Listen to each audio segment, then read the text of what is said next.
안녕하세요. 네, 이번 시간은 그 해독에 대한 얘기를 좀 드리려고 하는데요. 지난 몇 년 전서부터 우리나라에서는 해독 열풍이 부는 것 같아요. 이제 이 해독이라고 하는 거에 관심을 갖게 된 이유가 주로 이제 다이어트 때문이 아닐까 이렇게 생각이 들어요.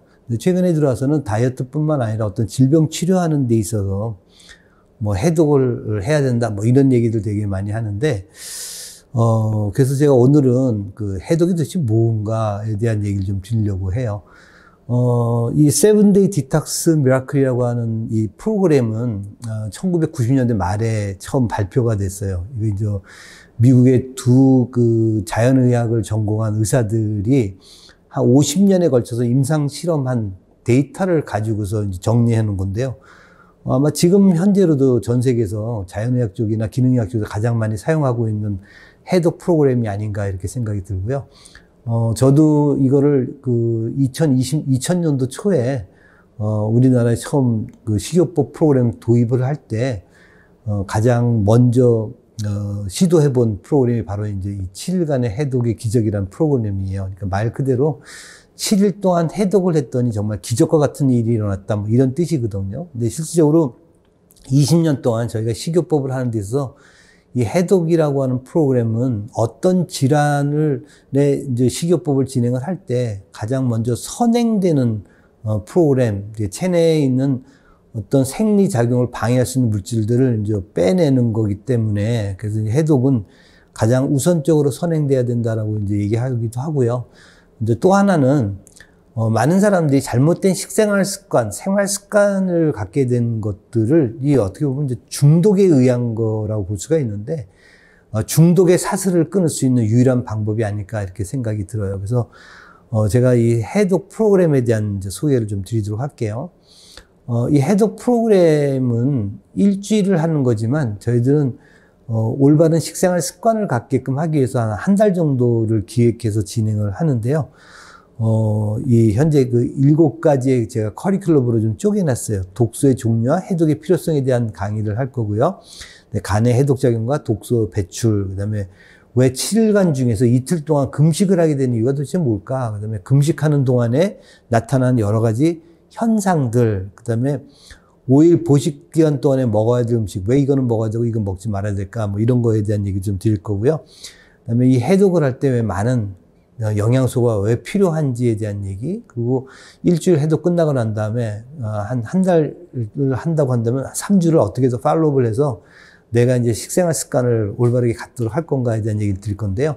오늘은 그 독소의 종류와 해독의 필요성, 뭐 무슨 독이 우리 몸에 도대체 무슨 독이 있고 왜 해독을 해야 될까에 대한 얘기를 좀 드리도록 할게요.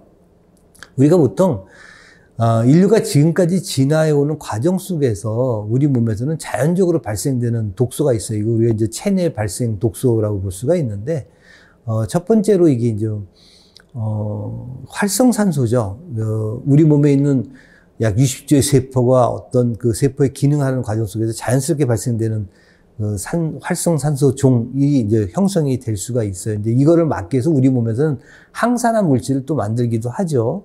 예, 그 다음에 두 번째가 뭐냐면, 그 현대 사회와서 가장 많이 그 영향을 주는 독소라고 볼 수가 있는데, 이게 스트레스에 의해서 과다한 스트레스 호르몬들 분비에 의해서 생기는 독소들이 굉장히 크다고 볼 수가 있어요. 아마 현대인들이 결정적으로 질환을 갖게 되는 게 뭐냐면, 이 스트레스 호르몬들이 어느 정도 일정한 기간 동안에 과다하게 쏟아지면서 이제 생기는 문제가 결국은 질병까지 연결되는 원인이 될 수 있다고 볼 수가 있는데요. 또 세 번째는 뭐냐면, 우리 몸에서 대사되고 난 노폐물들이 처리가 되지 않았을 때, 특히 현대인들한테 가장 큰 문제가 뭐냐면 이 혈당이 높은 거잖아요. 이제 당뇨 증후를 갖고 있는 경우도 굉장히 많은 분들이 갖고 계시는데, 혈액 내에 이 당성분들이 계속 있게 되면 우리 몸에서 최종 당화 산물이라는 걸 만들어요. 이거 우리가 보통 당독소라고 표현하기도 하는데, 이 최종 당화 산물이 우리 인체에 끼치는 영향, 악영향은 굉장히 크기 때문에 어떻게 보면 우리 몸에 현대인들한테 발생되는 또 하나의 독소 중에서 좀 이 파괴력이 있다라고 볼 수 있는 위험한 독소 중에 하나가 바로 이 최종 당화 산물이라고 볼 수가 있겠죠. 근데 이런 체내에서 발생되는 독소는 과거서부터 있었고, 물론 이제 최근에 현대사회에 오면서 종류가 좀 더 많아질 수는 있었지만, 이건 이제 우리 몸에서 발생되는 독소가 있고요. 외부에서 독소가 들어오는 게 또 있죠. 그래서 외부 유입 독소라고 볼 수가 있는데, 과거에는 뭐 병원균이라고 볼 수가, 이게 대표적이라고 볼 수 있겠죠. 또 하나는, 우리 몸의 장내에 있는 뭐 부패균들에 의해서 생기는 거. 그래서 이런 그 병원균들의, 세균들에 의해서 생기는 것들을 그냥 내독소와 외독소, 이거 두 가지로 이제 구분을 할 수가 있어요. 이거는 뭐 옛날서부터 있었던 자연독이라고 이렇게 볼 수가 있고요.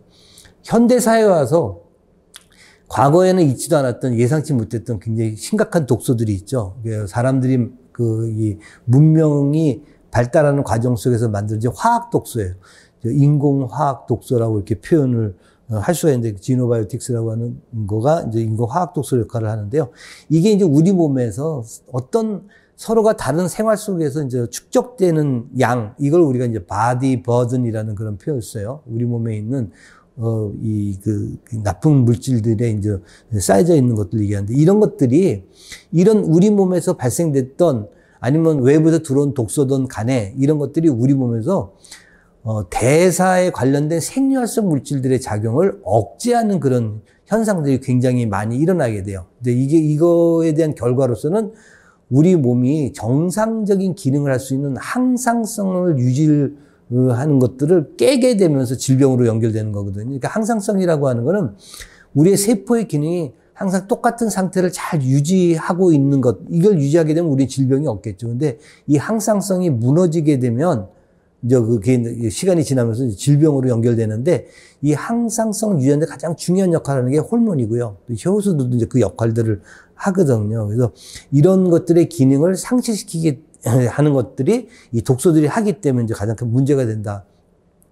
자, 옛날에는 우리가 집안을 청소할 때도 그렇고, 물을 먹는 것도 자연에서 다 먹었어요. 그러니까 우리가 이 펌프 길러가지고 그 펌프질을 해서 이제 물 먹죠. 우물에서 물 길러 먹던 적도 있었고, 뭐 수돗물도, 제가 초등학교 다닐 때가 이제 수도가에서 수도꼭지에다 입 대고서 물 먹었었는데, 지금은 많이 달라졌죠. 이제 정수 처리된 물을 먹어야 되고, 생수를 사 먹는 그런 경우들이 생기게 됐고, 그래서 일정한 기간이 되면 정수기의 그 필터들을 이제 다 갈기도 하죠. 심지어는 요새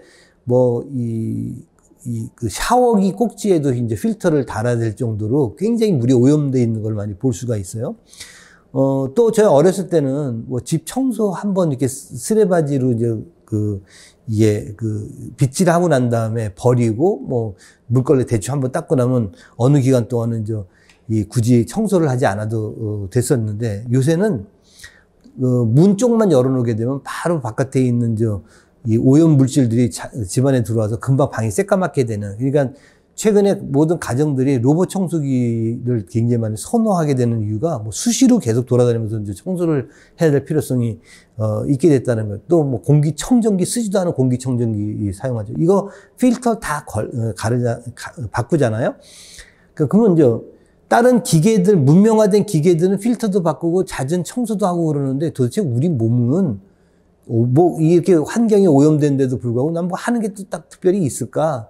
우리 몸에서 가장 중요한 이 필터링 하는 장기가, 독소를 제거해서 바깥으로 버리고 하는 이런 장기가 간하고 신장, 피부 이렇게 세 군데를 볼 수가 있는데, 과연 우리는 이거를 어떻게 관리는 좀 제대로 하고 있기는 할까? 이 부분이 바로 이제 우리가 해독에 대한 필요성을 깨닫게 하는 부분이라고 볼 수가 있어요. 왜 다른 것들은 전부 다 필터를 갈아주고 있는데, 우리 몸에서 가장 독소를 제거하는 간이나 아니면 그걸 필터링해서 바깥으로 버리는 신장은 이거 도대체 어떻게 할 거냐에 대한 얘기예요. 그러니까 이 해독이라고 하는 것은 어떤 살 빼고 병을 치료하고 이러는 게 아니라, 지금 우리가 오염된 환경 속에서 살아가고 있는 것만큼 우리 몸의 생리 활성 물질들이 항상성을 유지하기 위해서 작용한 것을 방해하는 독소들을 과거보다 더 의도적으로 더 청취를 해내야 될 필요가 있다라는 거를 현대인들은 좀 깨달아야 되지 않을까, 이렇게 생각이 듭니다. 제가 다음 시간에는 이 간의 해독 작용과 독소 배출에 대한 이 메커니즘에 대한 얘기를 좀 드리도록 할게요. 다음 시간에 뵙도록 하겠습니다. 감사합니다.